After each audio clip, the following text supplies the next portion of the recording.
Alors, peut-on divorcer en 15 jours? Clairement, la réponse est non. Non, parce que il y a deux types de délais. Des délais qui sont inhérents à la constitution du dossier et des délais qui sont fixés par la loi.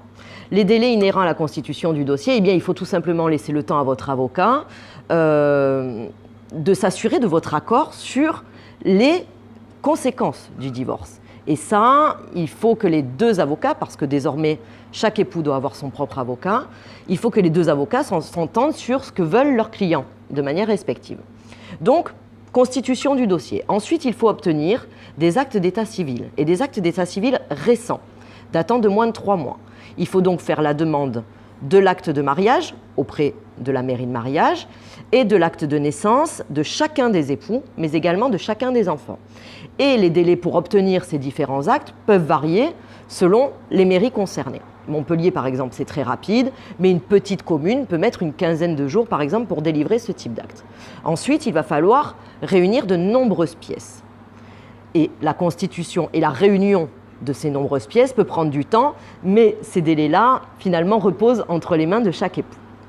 Et ensuite, il va falloir le temps de rédaction de la convention, qui peut être plus ou moins long selon les exigences des époux, et puis trouver un créneau pour fixer un rendez-vous de signature. Donc ça, ce sont des délais qui sont inhérents à la constitution du dossier. Ensuite, il y a des délais qui sont imposés par la loi.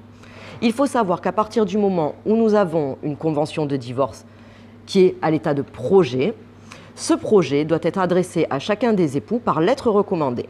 La réception de ce courrier recommandé va faire courir un délai de réflexion de 15 jours.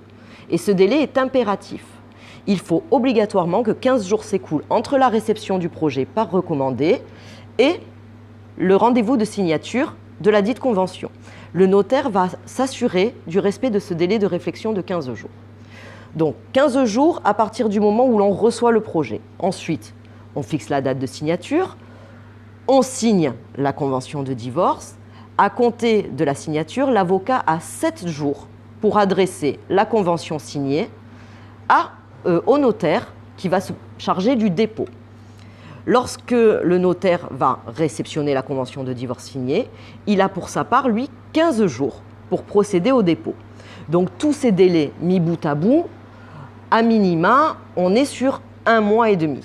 C'est vrai que dans les divorces les plus rapides, sur lesquels il n'y a pas de bien immobilier, pas d'enfants, très peu de difficultés à surmonter, un dossier facilement constitué, on peut effectivement espérer, dans le meilleur des cas, divorcer en 2 mois. Pour les dossiers un petit peu plus complexes, il va falloir s'aménager davantage de temps, ne serait-ce que pour pouvoir procéder aux retouches du projet de convention de divorce, de sorte à ce que les souhaits des époux concernant les conséquences de leur divorce soient parfaitement respectés. Et cela, malheureusement, ça prend un peu plus de temps.